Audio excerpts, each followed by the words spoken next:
Good morning, everyone. So today we will start the topic uh, anti-arrhythmic agents. Before we move to the anti-arrhythmic drugs, let us see what is arrhythmia, what are the different types of arrhythmias, and what are the reasons for arrhythmias. After that, we will also see how the electrical impulse conduction takes place in the cardiac muscle. Before that, let us begin arrhythmias. So, arrhythmias can be defined as an irregular heartbeat. Irregular heartbeat is known as arrhythmia. It may be that is beating of heart too quickly, or too slowly, or too early, or irregular. It can be concluded as irregular rhythm. So these situations or conditions are known as arrhythmias. Then coming to the uh, what are the causes? Okay, so the electrical signals that coordinate heartbeat are not working properly. This is one reason. Irregular heartbeat may feel like a racing heart or a flutter. So the main reason for these arrhythmias are weak or damaged heart is the prime reason for the arrhythmias. Then coming to the different categories of arrhythmias. So the different categories are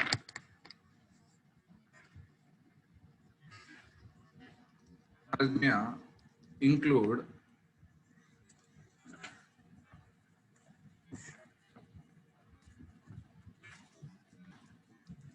So we have mainly four types of arrhythmias. That is, first one is bradycardia. Okay, so it is nothing but is slow heartbeat is known as the bradycardia. Then coming to the second category, that is the tachycardia, which is the opposite of the bradycardia. It is a fast heartbeat is known as the tachycardia.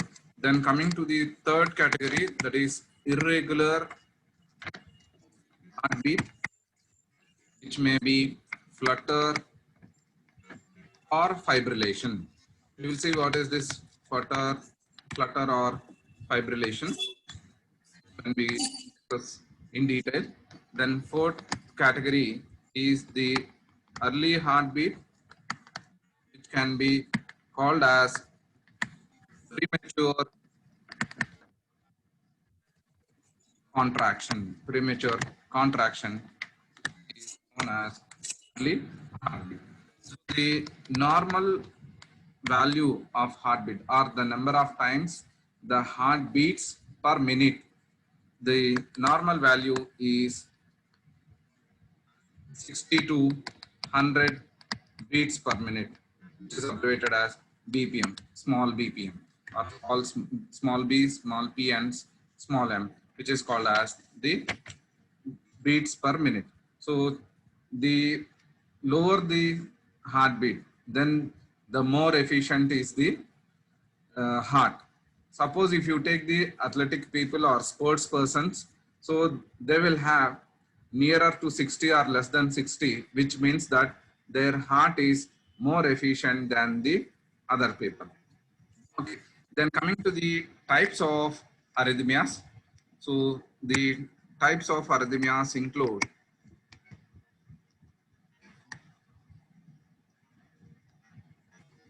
That is the first one. That is atrial fibrillation. So in atrial fibrillation, it is due to the irregular beating of atrial chambers. Irregular beating of atrial chambers is known as atrial fibrillation. So, and it involves tachycardia. So tachycardia is increase in heart rate is known as tachycardia.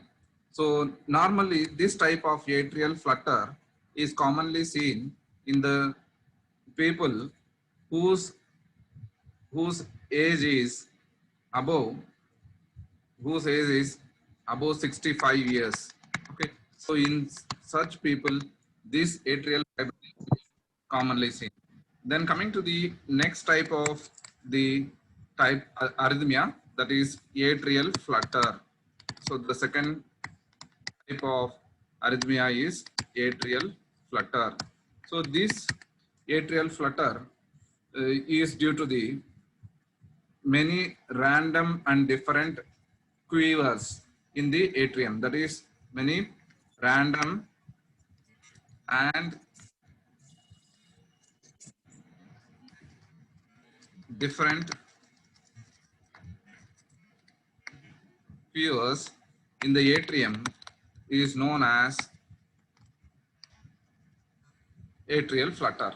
So this atrial flutter is usually from one area in the atrium that is not conducting properly. So it arises in the atrium part at one portion of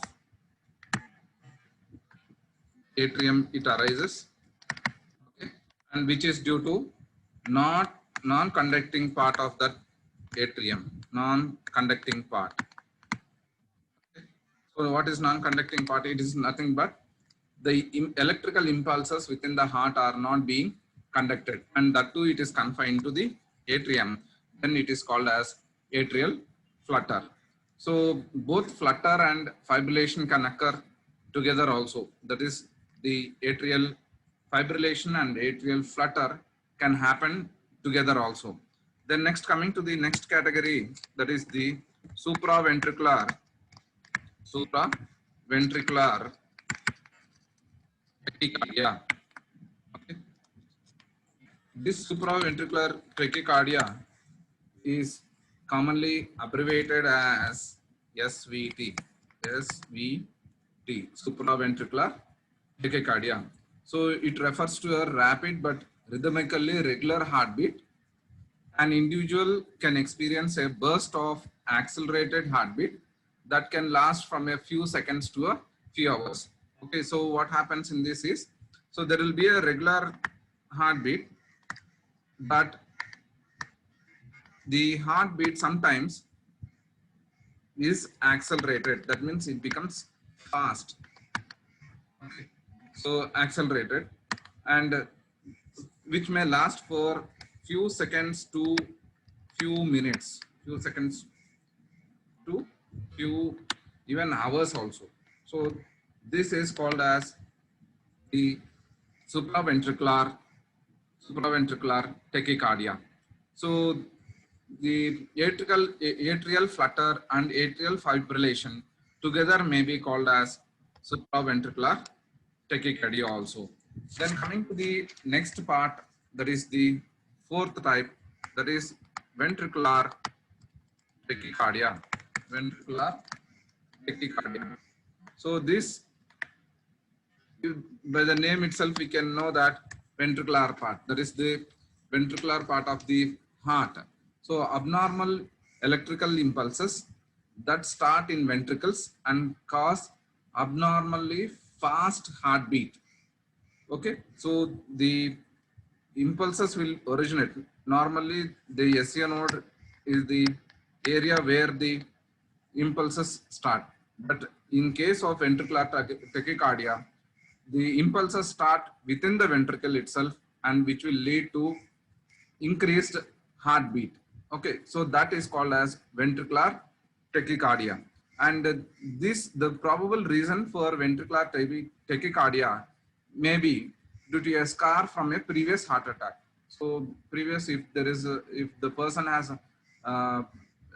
sensed this heart attack, then that may be the reason for ventricular tachycardia. Then coming to the last arrhythmia, that is, which is called as ventricular fibrillation. ventricular fibrillation. So in this, that is irregular heartbeat consisting of rapid, uncoordinated and fluttering contractions of the ventricles is known as ventricular fibrillation. And the sixth is it is a syndrome that is which is called as long QT syndrome, right? So when we see that when ECG is taken, we know that we have P, Q, R, S, and T. Okay, that is like this. It happens, and then it goes off, and then comes in, and this is how you ECG shows. So the prolongation of the QT interval is known as the long QT syndrome. So heart rhythm disorder, it is also called as heart rhythm disorder, and causes rapid uncoordinated heartbeats. So it causes rapid uncoordinated heartbeats. Uncoordinated heartbeats are known as the long QT syndrome. So these are the types of the arrhythmias that are commonly seen. Then coming to the how the impulses travel in the heart. So if you look into this diagram, so the sinus node is responsible for the initiation of the impulses in the heart. That is SCA node, it is also called as SA node. And from there, that is the upper part of the chambers of the heart, that is it moves to the atrium to right and left atrium, and then it passes to the AV node, and from AV node it moves to the left ventricular bundle and right ventricular bundle, and then to the ventricle, that is the Purkinje fibers, and to the latter part of the ventricle. So this is how the impulses travel from SO node to atrium, atrium to the AV node to the left bundle, then right bundle, and then to the Purkinje fibers or to the entire the ventricles. And the contractions of the heart are coordinated well. The auricles and ventricles, they have a rhythm, and that is how the filling and the uh, emptying of the ventricles, the filling of the auricles, then emptying of the auricles, and then filling of the ventricles, and then emptying of the ventricles happen in a rhythmic form. If there is any improper impulse conduction, or if there is a damage to uh, the system which is responsible for conducting, then that can lead to the formation or the arrhythmias. Okay, then coming to the what happens in the uh, heart muscle. So if you look into this diagram, so we have 4 stages here, or 4 phases. In fact, phase 4, phase 0, phase 1, phase 2, and phase 3. So the impulse that travel here are due to the influx or efflux of the different types of ions, mainly sodium, potassium, and calcium ions. So influx means the entry of the ions into the cardiac muscle, and efflux means that is moving out from the uh, that is membrane to the out of the cardiac cells. So this is called as influx or efflux. So if you look into the phase 4, uh, in the phase 4, the sodium ions and the calcium ions channels are closed, and opening of the potassium channels occurs, and rectifier channels keep the membrane potentials, that is at minus 90 volts, that is millivolts. So here it is minus 90 millivolts. So, and as the potassium channels are opened, then the potassium, that is the positive ions, enter into the membranes, that is into the cell, and rapidly there is increase in the potential difference, that is potentials. That is, so this phase 0 from here to here, it is known as phase 0, wherein the rapid influx of sodium ions through opening up of the sodium channels takes place, and thereby the potentials increase to the positive one up to 0, greater than 0. If you look into, it is greater than 0. So this is what happens in case of phase 0. And then coming to the phase 1, which is from this portion to this portion. So that is transient potassium channels open and potassium efflux returns the to 0, that is it comes to 0. Then coming to the phase 2, influx of calcium channels, that is calcium ions through L type of calcium ion channels, is electrically balanced by potassium efflux through delayed rectified potassium channels. Thereby, there is the calcium ions and potassium ions are being maintaining the balance, and thereby the potential plateau is seen. That is, this particular portion is seen. Then after a time period, then the phase 3 comes into play, and where the calcium channel close, but delayed rectifier potassium channels remain open and return to the TMP to about minus 90 millivolts. That is the efflux of the potassium ions, that is calcium ions. Here you can see in the phase 2, there is influx of calcium ions and efflux of potassium ions. Thereby you can see the plateau. And whereas the phase 3, there is efflux of potassium ions, and thereby the membrane potential become negative, that is up to 90 millivolts. And then the phase 4 again is seen. Okay, so these are the different types of the phases that you can see in the heart muscle. Okay, then coming to the membrane potentials we have seen. Then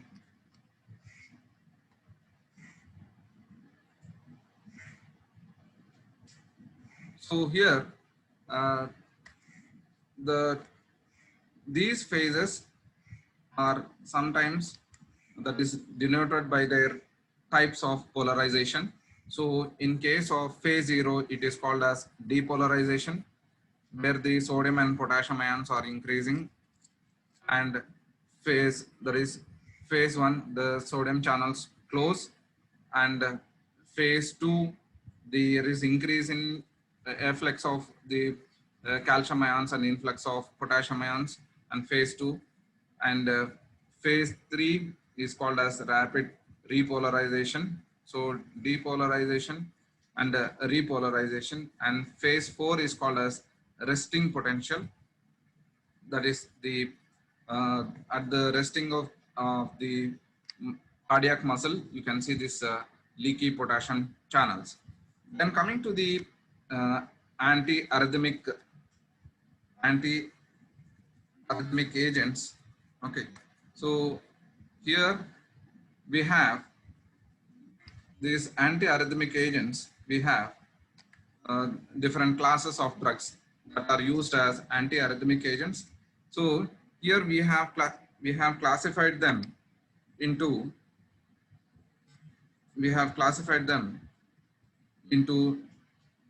different classes.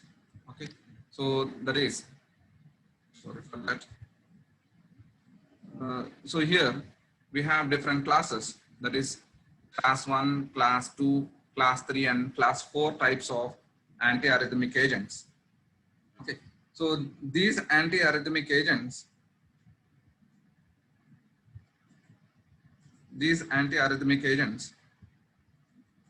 as we told, they are classified into different types, that is class 1, class 2, and class 3, and class 4. Again, there is again subdivision in class 1, that is class 1 is again further classified as class 1A, class 1B, and class 1C.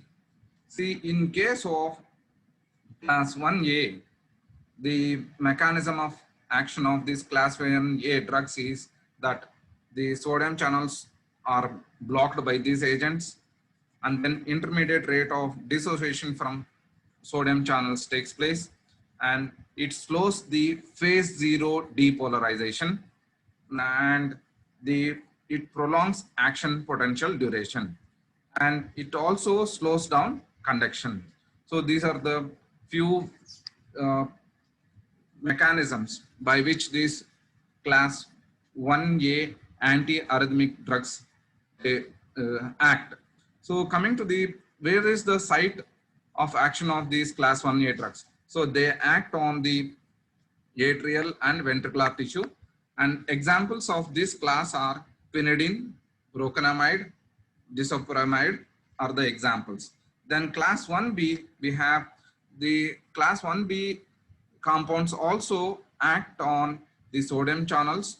That is, they block the sodium channel, and then rapid rate of dissociation from sodium channels takes place, and they shorten phase 3. So in first class 1A it was phase 0, but in case of class 1B they shorten the phase 3, or they see in first class it's the slow phase 0 depolarization, whereas in case of class 1B they shorten phase 3 repolarization, and they shorten action potential duration also. And the tissue that is being affected is the ventricular tissue, and examples of class 1B are lidocaine, phenytoin, and tokainide are the examples. Then coming to the class 1C, here they also act on potassium channels, and they block the potassium channels. They slow rate of dissociation from sodium channels and slows phase 0 depolarization. So class 1A and class 1C are similar, or they are slowing down the phase 0 depolarization, and they also slows the conduction process. They act on the ventricular tissue, and examples of in this example for this class are flecainide, then enoconide, then propafenone, and marcesine are the examples. Then coming to the class 3 anti-arrhythmic agents. So the mechanism of action of these class 2 anti-arrhythmic agents are, they block the sympathetic stimulation of beta adrenergic receptors. So they are not acting on the channels, but they are acting on the receptors, that is beta 1 receptors, and we know that beta 1 receptors are present in abundant in the heart. Then slows phase 4 depolarization process, and slows firing of SA node and conduction through AV node, prolonging the repolarization process. So conduction process is being slowed due to the action of or blocking of the beta 1 adrenergic receptors, and the tissue that is being affected by this class 2 anti-arrhythmic agents is SA node and AV node, and the examples of this class are propranolol, sotalol, and all beta 1 blockers. Then coming to the class 3 anti-arrhythmic agents. So these classes, or this class of drug, act on potassium channels, and they block the potassium channels, and they prolong phase 3 repolarization process, and prolongs duration of action potential, which prolongs refractory period. And the tissue that is being affected by class 3 anti-arrhythmic agents are atrial and ventricular tissue. Then the drugs which are used in this class are amiodarone, sotalol, beryllium, and ibutylidine. These are the examples for class 3 anti-arrhythmic agents. Then class 4 anti-arrhythmic agents acts on calcium channel, and they block the calcium channels. They also slow phase 4 depolarization, then slow firing of SA node and conduction through AV node, prolonging the repolarization of AV node. They act on SA node and AV node. The examples in this class are verapamil and diltiazem. Then coming to the chemical structures, there is the structure of different uh, classes of drugs that we have discussed. That is the class 1A. This is the structure of quinidine and procainamide and structure of disopyramide. Okay. Then, so these are the structures of class 1A. Then coming to the structures of class 1B, that is lidocaine. This is the structure of lidocaine, then structure of tocanide, and then structure of mexiletine and structure of phenytoin. Okay. Then class 1C, the example is, we have written only one example here. Flecainide is the example for class 1C. Then class 2, we have the propranolol, that is which are acting on the beta receptors or beta blockers, and then the sotalol. Then class 3, we have the beryllium, and class 4, which we have discussed these examples in calcium channel blockers also. We have here verapamil and the diltiazem. Okay, so phenylalkylamines belongs to, that is verapamil belongs to phenylalkylamines, and whereas the diltiazem belongs to benzothiazepine structures. Okay, so these are the mechanism of action, then types of, so what all the things that we have discussed here are the different definition of arrhythmias, then causes for arrhythmias, types of arrhythmias, then categories of arrhythmias, reasons for arrhythmias. Then after that we have seen what are the that is how the conduction takes place in the cardiac muscle, then what and how the impulse is transmitted to entire heart. Then apart from that, we have seen what is the different phases of this impulse conduction and how the ions move across the muscle, that is cardiac muscle. That is phase 0, then phase 4, phase 0, phase 1, phase 2, phase 3, and again phase 4. Then we have seen depolarization and repolarization process. Apart from that, we have seen the mechanism of action of different, that is before that, classification of different anti-arrhythmic agents along with the mechanism of action, then site at which, or the tissue which is being affected by these drugs, and examples. We have also seen the structures of different classes of drugs. So we will stop here and we will see in the next class.